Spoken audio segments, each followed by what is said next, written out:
नमस्कार, बहुत स्वागत आप सभी का जी मध्य प्रदेश छत्तीसगढ़ देख रहे हैं आप। मैं हूं आपके साथ कोमल गंगवार। लोकसभा चुनाव से पहले राजनीतिक पार्टियां अपनी तैयारियों को धार देने में जुट गई हैं और ये तैयारी न केवल जीत के लिए बल्कि विपक्ष को किस कदर कमजोर किया जाए उसका भी बखूबी ध्यान रखा जा रहा है। ऐसा इसलिए क्योंकि एक तरफ तो सियासी पार्टियां रणनीति पर मंथन कर रही है तो दूसरी ओर एक दूसरे के गढ़ में सेंधमारी भी बदस्तूर जारी है। आखिर 24 के चुनाव में कौन कितनी मजबूती के साथ जनता के बीच उभरेगा? 24 की सरकार में आज बात इसी मुद्दे पर।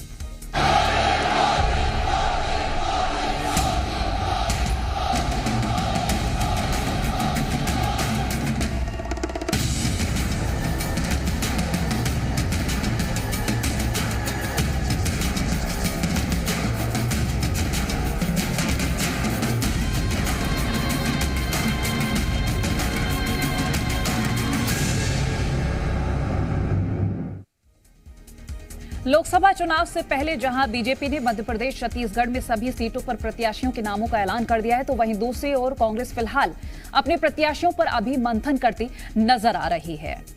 इसी कड़ी में कांग्रेस जल्द सीईसी की बैठक करने जा रही है और माना यह जा रहा है कि इस बैठक के बाद ही लोकसभा चुनाव के लिए उम्मीदवारों पर मोहर लगेगी। और वहीं इससे पहले कांग्रेस पार्टी अध्यक्ष मल्लिकार्जुन खड़गे ने मध्य प्रदेश इकाई से 18 सीटों पर सिंगल नाम मांगे थे। वहीं छत्तीसगढ़ की बची हुई 5 सीटों के प्रत्याशियों पर भी इस बैठक में चर्चा होने की बात कही जा रही है। संभावना है कि बैठक के बाद कांग्रेस की तीसरी लिस्ट जारी हो सकती है। एक तरफ जहां कांग्रेस अपने प्रत्याशियों को लेकर मंथन कर रही है तो वहीं दूसरी ओर आज मध्य प्रदेश में बीजेपी ने भी बड़ी बैठक की है। लोकसभा चुनाव से पहले बीजेपी ने ये बड़ी बैठक की है। आज इस बैठक में CM doctor Mohan Yadav, BJP प्रदेश अध्यक्ष वीडी शर्मा भी शामिल हुए और बैठक में सीधी और छिंदवाड़ा से भी प्रत्याशी शामिल हुए हैं। इसके साथ ही मंडला और बालाघाट के प्रत्याशी मौजूद रहे। बैठक में लोकसभा चुनाव की तैयारियों पर भी चर्चा हुई है। तो चलिए पहले आपको ये बता देते हैं कि लोकसभा चुनाव के लिए बीजेपी कांग्रेस की कितनी लिस्ट आई है और मध्य प्रदेश में कितने प्रत्याशियों का ऐलान किया गया है। बीजेपी की पहली लिस्ट 2 मार्च 2024 को आई, जिसमें मध्य प्रदेश के 24 उम्मीदवारों के नामों का ऐलान किया गया। कांग्रेस की पहली लिस्ट 8 मार्च 2024 को आई, जिसमें मध्य प्रदेश के किसी भी उम्मीदवार का नाम नहीं था। वहीं बीजेपी की दूसरी लिस्ट 13 मार्च 2024 को जारी की गई। इसमें मध्य प्रदेश के अन्य 5 उम्मीदवारों के नामों का ऐलान किया गया और कांग्रेस की दूसरी लिस्ट 12 मार्च 2024 को आई, जिसमें मध्य प्रदेश के 10 प्रत्याशियों का नाम था। तो चलिए अब आपको ये भी बता देते हैं कि मध्य प्रदेश में किन सीटों पर कांग्रेस ने प्रत्याशियों का ऐलान नहीं किया है। मध्य प्रदेश में कांग्रेस ने शहडोल, जबलपुर, बालाघाट, दमोह, ये वो सीट जहां अभी तक ऐलान नहीं हुआ। खजुराहो, ये सीट वो है जहां कांग्रेस ने सपा को इस सीट को दे दिया है। रीवा, होशंगाबाद, मुरैना, ग्वालियर, गुना, सागर, विदिशा, भोपाल, राजगढ़, उज्जैन, मंदसौर, रतलाम, इंदौर, खंडवा में भी अभी तक प्रत्याशियों का ऐलान नहीं किया गया है। जहां एक तरफ बैठकों का दौर जारी है तो वहीं दूसरी ओर दल बदल का दौर भी देखने को मिल रहा है। और इसी कड़ी में जहां दल बदल ने कांग्रेस को एक बड़ा झटका दिया है और बात करें हम इन तस्वीरों को लेकर तो पूर्व सीएम कमलनाथ के करीबी माने जाने वाले कांग्रेस नेता सैयद जाफर ने कांग्रेस छोड़ बीजेपी का दामन थाम लिया है। सीएम डॉक्टर मोहन यादव और प्रदेश अध्यक्ष वीडी शर्मा ने उन्हें पार्टी की सदस्यता दिलाई है। इसी मौके पर उज्जैन जिला पंचायत सदस्य संतोष पालीवाल और ब्लॉक अध्यक्ष पत्री दमोह के कई कांग्रेस कार्यकर्ताओं ने भी कांग्रेस का दामन छोड़कर बीजेपी को ज्वाइन कर लिया। हम सबको मालूम है, आप जिस दिन से सर्वे आ रहे हैं लोग छिंदवाड़ा बताते थे, लेकिन अब छिंदवाड़ा से भी लगातार हमारे बीच अब शहीद जाफर जी भी हमारे बीच पधारे। आपका स्वागत है, अभिनंदन है। जिस प्रकार से भारतीय जनता पार्टी की एक लहर चल रही और जितनी बड़ी एक तरह से लाइन है कि हमको अब अपने परिवार में सम्मिलित करने में भी लिमिटेड लोगों को, माननीय सतीश जी यहाँ मौजूद है, भगवान दास जी है, बंटी भाई है, बंटी आप आगे बढ़ो, पूरा छिंदवाड़ा आपके साथ है। भारतीय जनता पार्टी की इस यात्रा में आज बड़ी संख्या में इस कारवां में छिंदवाड़ा के हमारे कांग्रेस के प्रवक्ता और हम लोग जब विद्यार्थी परिषद में थे तब वो एनएसआई के प्रवक्ता थे, तब आमना सामना उस समय होता था। लेकिन उन्होंने आज मोदी जी के नेतृत्व में भाई जफर भाई ने भारतीय जनता पार्टी की संस्था ग्रहण की। मैं उनको बहुत बधाई और शुभकामनाएं देता हूं। और वहीं कांग्रेस छोड़ बीजेपी में शामिल हुए सैयद जाफर ने कांग्रेस पर कई गंभीर आरोप लगाए हैं। सैयद का कहना यह कि कांग्रेस समर्थित लोग मुसलमानों को डराने और धमकाने का काम करते हैं।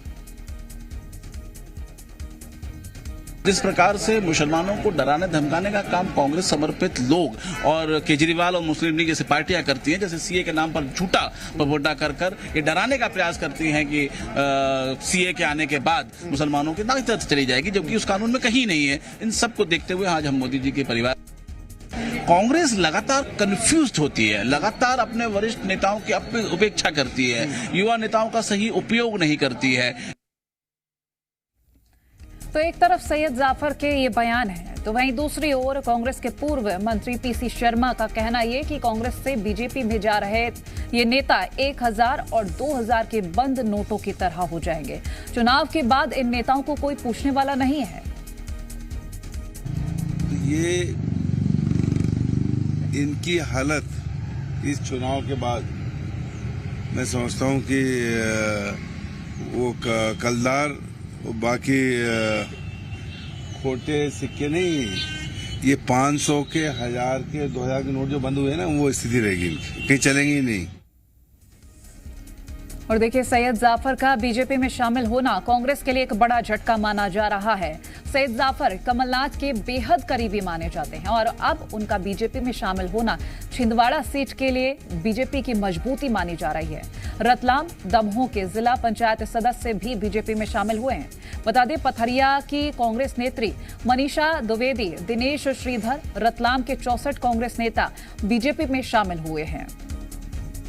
मध्य प्रदेश में चुनाव से पहले दल बदल का दौर जारी है और ये दौर किस लिए, वो समझना बेहद जरूरी है और उसके लिए आपको 29 लोकसभा सीटों का जातिगत समीकरण समझना आवश्यक है।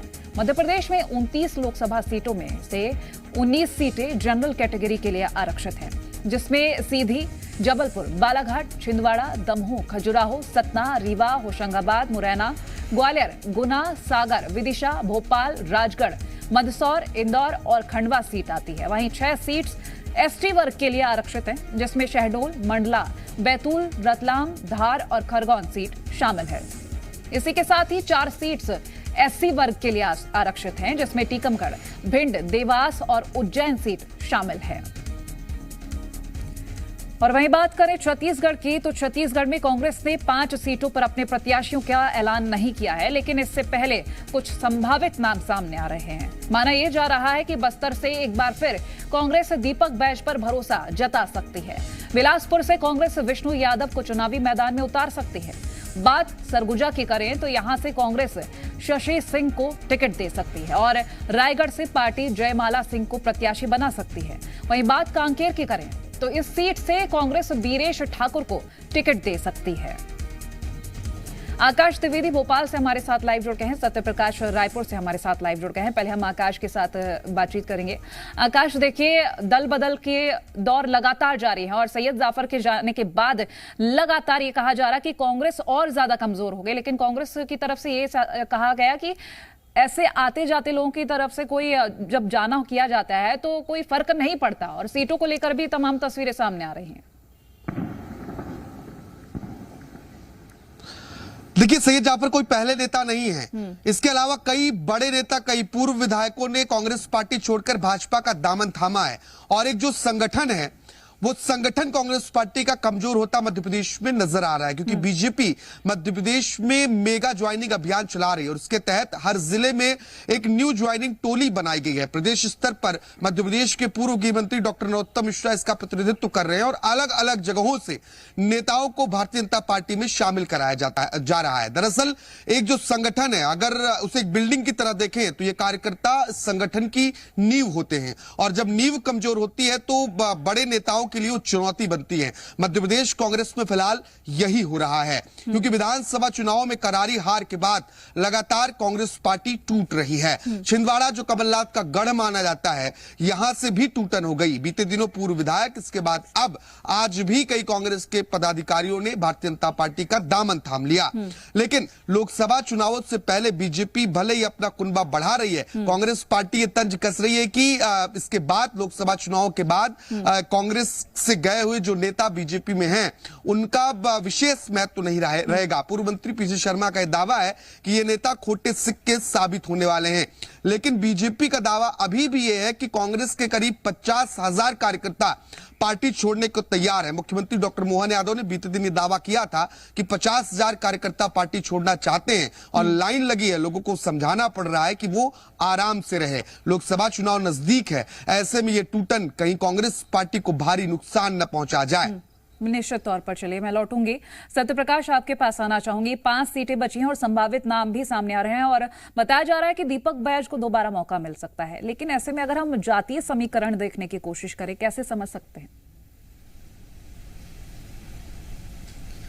देखिए, विधानसभा चुनाव हो, लोकसभा चुनाव हो या कोई दूसरे चुनाव हो, नगरीय निकाय के या दूसरे भी चुनाव हो, जातीय समीकरण सबसे महत्वपूर्ण होता है। क्षेत्रीय समीकरण उसके बाद में आता है या दूसरे कोई भी समीकरण उसके बाद में आते हैं।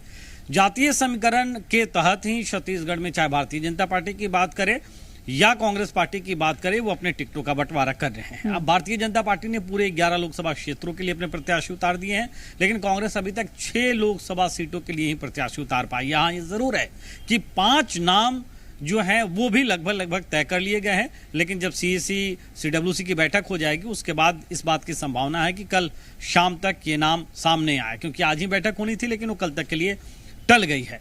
अब दीपक बैज को फिर से चुनाव लड़ाया जा सकता है, क्योंकि दीपक बैज एक तो सांसद भी हैं और प्रदेश अध्यक्ष भी हैं, और कांग्रेस पार्टी इस फॉर्मूले पे है कि बड़े चेहरे को मैदान में उतारा जाए, जिससे प्रभाव उस लोकसभा सीट पे तो पड़े ही, आसपास की भी सीटों पे कार्यकर्ताओं के मनोबल पे पड़े। लेकिन मनोबल पे कितना पड़ेगा ये देखना होगा, क्योंकि कार्यकर्ताओं का मनोबल कहीं ना कहीं टूटा है सरकार जाने के बाद, या निराशा आई है। इसलिए बहुत सारे कांग्रेस के नेता भारतीय जनता पार्टी की ओर या तो मुंह देख रहे हैं या देख चुके हैं, मतलब ज्वाइन कर चुके हैं भारतीय जनता पार्टी। हाँ, ये जरूर है कि कांग्रेस पार्टी कह रही है कि ऐसा कुछ भी नहीं है और जो लोग जा रहे हैं वो निस्वार्थ की वजह से जा रहे हैं।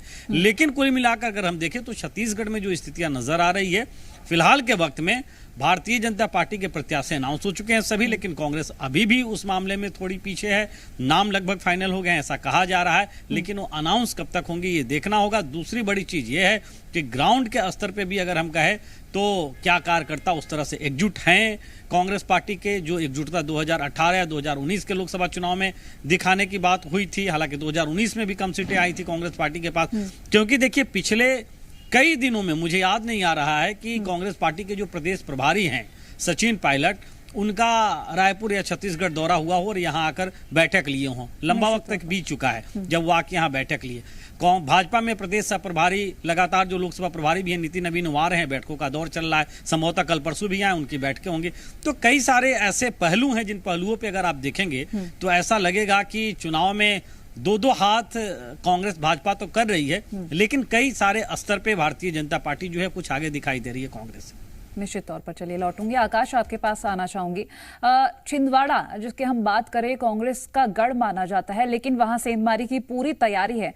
एक बात समझना चाहेंगे, क्योंकि सैयद जाफर के जाने से कितना हल्कापन महसूस हो रहा होगा कांग्रेस को, क्योंकि बीजेपी तो पूरी तरह से तैयार नजर आ रही है सेंधमारी के लिए। देखिए, बीजेपी सेंधमारी कर रही है, लेकिन कुछ बड़े नेताओं को पकड़ना होगा। सैयद जाफर कमलनाथ के करीबी जरूर रहे, लेकिन जनाधार सैयद जाफर का बहुत अधिक नहीं कि उससे छिंदवाड़ा में वोटिंग परसेंटेज पर बहुत अधिक असर पड़ेगा। हालांकि कुछ नेता, कुछ कार्यकर्ता जरूर प्रभावित होंगे, लेकिन जिस तरीके से कई पूर्व विधायक पहले आए हैं उससे जरूर भारतीय जनता पार्टी को फायदा हो सकता है। फिलहाल छिंदवाड़ा के लिए भारतीय जनता पार्टी विशेष रणनीति पर काम कर रही है। आज छिंदवाड़ा की बैठक भी ली गई है। इसमें छिंदवाड़ा के बीजेपी के प्रत्याशी विवेक साहू बंटी के साथ साथ ही अनेक जो कार्यकर्ता हैं वो बीजेपी की बैठक में शामिल हुए। भारतीय जनता पार्टी ने रणनीति तैयार की है कि छिंदवाड़ा में विकास को एजेंडा बनाना है, क्योंकि कमलनाथ दावा करते हैं कि छिंदवाड़ा में विकास का मॉडल दिया गया। बीजेपी इसका काट ढूंढ कर ला रही है, और मेरे सहयोगी प्रमोद मौजूद हैं जो लगातार कांग्रेस को कवर कर, उनसे बातचीत कर लेता हूं एक बार। छिंदवाड़ा को लेकर जो रणनीति बीजेपी बना रही है वो कितना सक्सेसफुल हो सकती है और बीजेपी में कितना फायदा हो सकता है? आकाश, कल मैं कैलाश विजयवर्गीय जो बीजेपी के दिग्गज नेता उनको सुन रहा था, वो छिंदवाड़ा के ऑब्जर्वर बनाए गए। उन्होंने कहा कि उनके कान में ये कहा गया है कि छिंदवाड़ा जीतना है। इसका आप अंदाजा लगा लीजिए, बंगाल में रही है जहां जहां कांग्रेस पार्टी या दूसरी पॉलिटिकल पार्टियां मजबूत रही है, बीजेपी कमजोर रही है, वहां वहां उन्हें काम दिया गया है। अब कैलाश विजयवर्गीय को मध्य प्रदेश भेजा गया है, वहां पर वो एमपी सरकार में बड़े मिनिस्टर हैं और खासकर जिम्मेदारी कहां की दी गई है, छिंदवाड़ा की। और उनका ये कहना जी मीडिया के मंच पर कह रहे थे, वो एक्सक्लूसिव उनका ये बयान है कि मेरे कान में कहा गया है कि छिंदवाड़ा चाहिए। मतलब आप समझ लीजिए बीजेपी 100% टारगेट कर रही है कमलनाथ पर, नकुलनाथ पर। और ये मनोवैज्ञानिक सैयद जफर का आना, दूसरे इनसे वोट में ज्यादा फर्क ना पड़े, लेकिन सोशल मीडिया का जमाना है, कम से कम जो करीबी जाते हैं और अपने करीबी जब दूर जाते हैं तो मैसेज अच्छा भी कि कमलनाथ की बीजेपी में आने की चर्चा चल रही, इससे भी कार्यकर्ताओं का मनोबल टूटा होगा। एग्जैक्टली। अब देखिए, अंदर का सर्वे कराया था मैंने और आपने दोनों ने रिपोर्टिंग की थी, तब हालात ये थे कि कहा जा रहा था कि कमलनाथ ने सर्वे कराया छिंदवाड़ा, वहां पर हालात अच्छे नहीं है। बीजेपी की जो डबल इंजन की सरकार की बात कही जाती है, केंद्र और दिल्ली में बीजेपी, एमपी में बीजेपी की सरकार है, तो वो यदि जीती हुई गए तो करेंगे क्या? डेवलपमेंट तो हो नहीं पाएगा। तो अच्छे मैसेज नहीं थे। हाँ, ये बात सही है कि कनेक्शन थे किसके, नकुलनाथ यानी जो नाराज नेता थे उनके और बीजेपी के, लेकिन बात नहीं बन पाई। दिल में खटास तो आई थी, लेकिन टूट ना पाए, रूठ ना पाए और कहीं नई जगह जुड़ ना पाए। लेकिन अब कमलनाथ के जब करीबी जा रहे हैं तो आप अंदाजा लगा लीजिए, एक पुरानी कहावत है आकाश, ये जमीनी आपको बता रहा हूं, जब अपने जाते हैं तो वो आपके अंदर के हालात जानते हैं और वो दूसरी जगह जाकर उसी नब्ज पर हाथ रखते हैं। सैयद जफर, नरेंद्र सलूजा, ये तमाम वो क्लोज मन है कमलनाथ के जो अंदर तक किचन तक इनके करीबी रहे हैं। यदि वो वहां जा रहे हैं तो कौन सी नब्ज पर हाथ रख रहे होंगे, आप अंदाजा लगा लीजिए। छिंदवाड़ा पे इस वक्त टारगेट रखा है 29 की 29 बीजेपी को चाहिए। एक एक करके आप देखिए, दिग्गज नेता को वहां पर उतारा गया, कैलाश विजयवर्गीय को बोल दिया गया है कि आप नेक्स्ट कुछ दिन छिंदवाड़ा में रहिएगा। तो कुल मिलाकर कमलनाथ विधानसभा चुनाव के जो नतीजे हैं वो ये नहीं कहते हैं कि छिंदवाड़ा में बीजेपी बहुत मजबूत स्थिति में है। लोकसभा में लगता है आपको? ठीक है आकाश, देखिए लोकसभा में ये मुझे नहीं लगता पॉलिटिकल ये बयान बनता है, क्योंकि लोकसभा में मुद्दे कुछ और हो जाते हैं, लोकसभा में एजेंडा कुछ और हो जाता है, यहाँ सेंट्रलाइज सिस्टम हो जाता है। ये विधानसभा चुनाव में दिखा दिया। निश्चित तौर पर आकाश और प्रमोद, बहुत शुक्रिया, ये तमाम महत्वपूर्ण तथ्य हमसे साझा करने के लिए बिल्कुल बारीकी से। और सत्यप्रकाश, आपका भी बहुत शुक्रिया।